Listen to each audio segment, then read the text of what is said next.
First up, talking about oil and how it's ticking lower as the market's holding steady as Israel starts their ground launch offense over there in the Gaza Strip.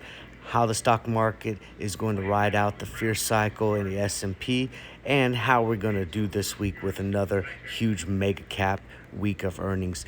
Guys, we're starting to approach on some of the mega cap stocks those 200 moving day averages. Typically, what you'll see is when we start to get into that 200 moving day average, technically you'll see a rejection of that and a sharp bounce that could push the market. Now, I'm not saying we won't go lower, but the likelihood of us at least getting a bounce from current level is high probability, and we'll most likely get a bounce. And these earnings that'll come out this week are probably going to be in line and probably exceed expectations because earnings so far have been fairly well. So I got a feeling this week is going to be probably a little bit of chop, but I think overall we finish up on the week compared to how we have the past couple weeks. This week, all focus is pretty much on Apple for earnings, man. The general is up, and it's definitely going to give a good indication of where sales are at and how, the general is going to pull the market or push the market, because you know how it goes with Apple, man. The market usually follows the way the Apple goes. So it'll be interesting. But of course, they're talking about the iPhone 15 sales. And I'm not going to lie, man. I went out and got myself one. I got one. I'm an Apple lover. I'm an Apple user. And I'm in that Apple ecosystem. So you got to get one, okay? And I got one. So I'm a consumer. I know I'm not the only one that's out there. And so I think that they're going to actually do okay. And I think they've sold off pretty decently already. I think they're prime for a nice rise. UAW escalates strike against GM because Atlantis and Ford have tentative deals, guys. So GM is the only one left, and you could see a little bit of volatility in these stocks. I would love to see a little bit of a push specifically in Ford, because under $10, man, this is buy zone for Ford, and I'd love to see it go pop up to around 15 because I got leaps and shares, man, and I'd love to take some profits off the table. But definitely going to pay attention to these legacy automakers and some of the trending automakers, specifically in the EV sector. And economists are worried because America's spending spree is getting kind of tighter, and the people are starting to dump into their savings that they had from COVID. So is the spending spree over? Are people getting tighter, or will we be able to continue to show strong demand? And that's, really important because, the credit card companies reported not too long ago, right? And one thing that they showed is they showed strong sales and strong reports. But one thing they showed is that people are spending and putting a lot more on credit, and that paying your bill is starting to decline a little bit. A lot of people are on time with their bills and stuff like that, and people are kind of going back to this bill's not as important as this bill and stuff like this. So they're, covering their difference in paying their bills either on time or slightly off by a few days, weeks, and, so on and so forth. It'll be interesting to see what happens. And a personal note, Friends co-star, creator, and, just an overall good actor, man, suddenly died in his home, Matthew Perry. So, this will be interesting to see how this comes out. But, I don't know if you guys have seen him or watched him or your age, but, dude was a funny dude. And, I grew up watching Friends. So this was kind of like, wow, really? So, rest in peace to this guy, much love to his family. And, just remember, life is short, so live it to the fullest. So the market ended with an overall bearish sentiment. The leader index was the Q, hottest sector, consumer discretionary, worst sector was energy, top stock, DXCM, and worst stock, SNY. Here was a heat map of how the market closed on Friday. You can see that the mega caps were pretty green, but overall, the mid and small caps led the way with big red. As we talked about earlier, consumer discretionary was your leading sector, energy was your lagger, followed by utilities and financials. We'll be looking for materials and communication services to rotate around a little bit, and industrials might see a little bit of a pop going into this week. Calls versus put flow. You can see the volume is onto the put side of the house, but do not let this trip, man. If we get that bounce from a lot of the big caps 200 day, it'll be a violent push and this will shift dramatically. Here are your biggest gainers, and as you can see, we had DXCM pushing past 10%. I like anything that's pushing over 5%, man. That got my attention. So I'll be watching Amazon, DXCM, INTC, and COF, seeing if we got some bullish continuation moving into this week. A couple of the other ones I'll be looking for pushes. I like Meta, AMD, Dell, and I like NIM. Same idea here with the biggest losers, man. I like anything that pushes negative 10% or more, and I like to look for the rejection, the bounce play. SNY, I'll be watching that Ford, Charter, CVX, a lot of the energy plays. I'll be paying attention to seeing if we can get pushes. I also like Square going into this week, as well as PayPal. Sector rotation, as you can see, pretty much everything's downtrending out. You got money coming out of energy, coming out of consumer staples. You actually got a little bit of flow coming into consumer discretionary, and you got your SPY kind of just being in the middle ground. Starting to see a lot of buying with the insider transactions. So we're looking for some of these stocks and wondering why they got some good buying pressure in them. Paying attention to Remax, Vero, and BDTX specifically. Same idea here.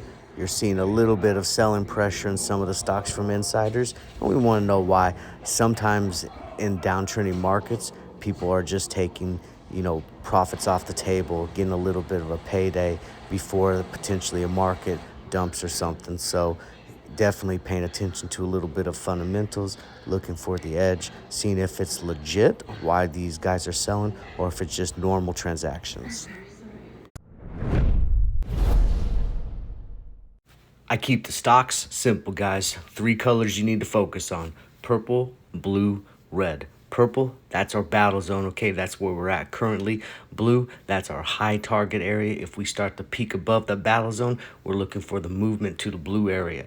If we start to break from the battle zone to the downside, that's the red, the low target zone. If I got some other things that I'm interested in, I'll usually use orange lines. And if there's an area of concern, I'll put that in like a rectangle yellow box. Another week of big earnings, and of course the general will be posting Thursday after the bell. Let's take a look what we got coming up near term. I'm liking SoFi, I'm liking McDonald's for trays, I like One, I like Pinterest, Pfizer, AMD. Got a lot of good ones here, man. Some energy plays, BP, Marathon, Norwegian Cruise Lines, CVS. Humana's always a decent one to play, Wayfair. So we got some decent ones coming up, but some of the big ones that I'm going to pay attention to going into the opening, I'm going to pay attention to McDonald's tomorrow, Pinterest, and Caterpillar. Watching McDonald's, I like McDonald's, got kind of a cup and handle here. I think McDonald's been sold off here pretty dramatically and has got a good opportunity for the push to the upside. 270 is my target zone for a push into next week.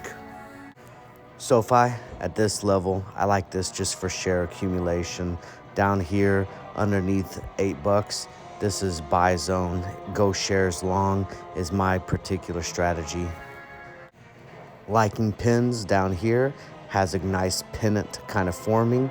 However, these social media kind of advertisement centered things have been kind of hit or miss. So it'll be dependent on earnings, but could be a nice little opportunity for the bounce play breaking out of this triangle pattern to the upside.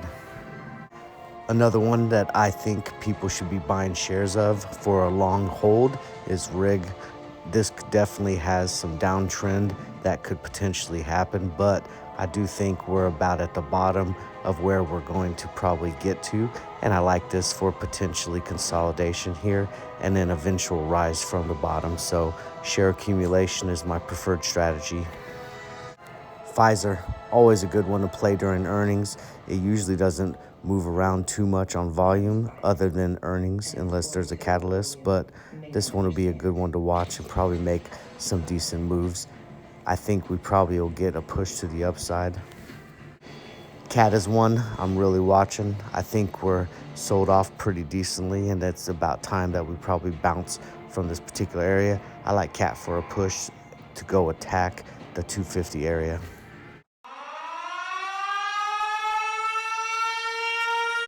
All right, this will be the last YouTube trade in October. We're gonna go ahead and do Cat long, 260 call, push it out to November 10th, looking for the entry price between 145 and 165. We prefer the 150, but this is the contract that I got my eye on, specifically if we get the bullish push to the upside. I'm bullish on SPY. I think we're going to get the bounce from the battle zone, which coincides on the daily chart with a rejection of the 200-day moving average, and I like the push to the upside. I think if we get strong earnings and a bullish talk from the Fed, we can get our push towards back to 420 to go retest those areas. 415 would be the more probable area as far as price action, but I think if we catch some wind underneath those sales, 420 is a possibility by the end of the week. I also like QQQ for a push to the upside. I think reattacking the 350s with a little bit bullish continuation past going into 352, maybe 355 is in the cards if we get good earnings, good Fed, and an overall good market. If you want the play-by-play, you have to join the team. All the links are in the description to the Discord, instant message, or text message alerts.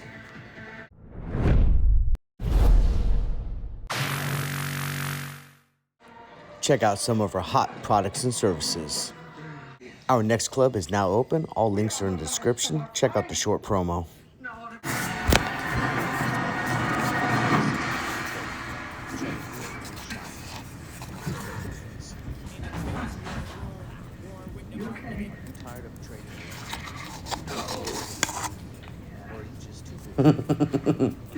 I really like this movie. This movie was good.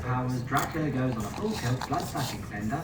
The good guys show up and do their thing, and then it's up to me to clean up the mess. It's what I call our transitional period. So I take him to a new city, nurse him back to full power, find a decent place to ride it out until the whole cycle starts all over again.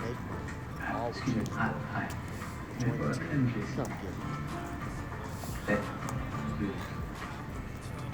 I need to highlight our website, traderswarroom.com. Please go check it out because we are a true one-stop shop for all traders and investors. We have something for everyone, stuff like this. Now, when I say something for all, I mean it.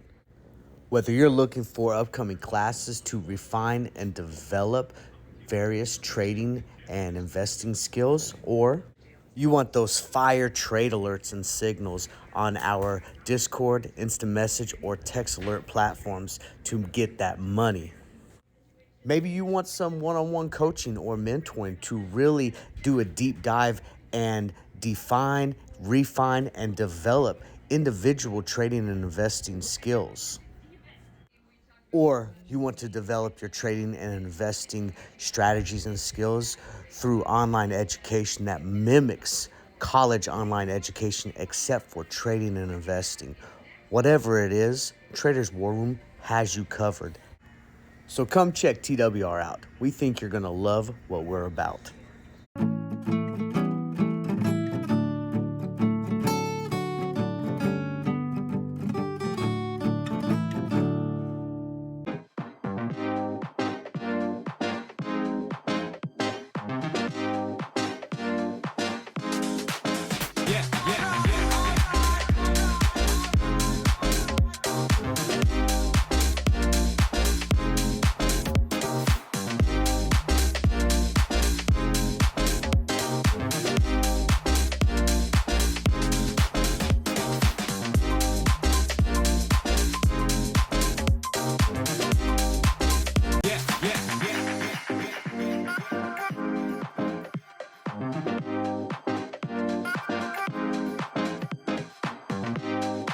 Traders War Room is proud to present our hottest new feature, text message alerts, available now on the TWR storefront.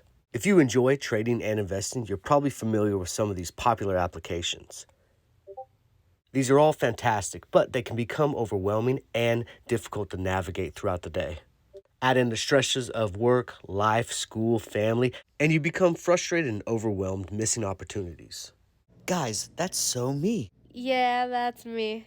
This stops right now. Welcome to TWR's Text Message Alerts. It's super simple too. So we watch the market, and when we see a setup we like, we push an alert like this. You as a subscriber receive this. And don't worry, we give you an exit too, just like this. So for more information, check out our storefront, links in the description. And remember, when you hear this, Traders War Room is making you this. In the Traders War Room, warring with the market every day, we on Zoom. Never gonna quit, ain't no way we gonna lose. I done made a profit and it's way before noon. Way to go, dude, come and learn how to trade stock.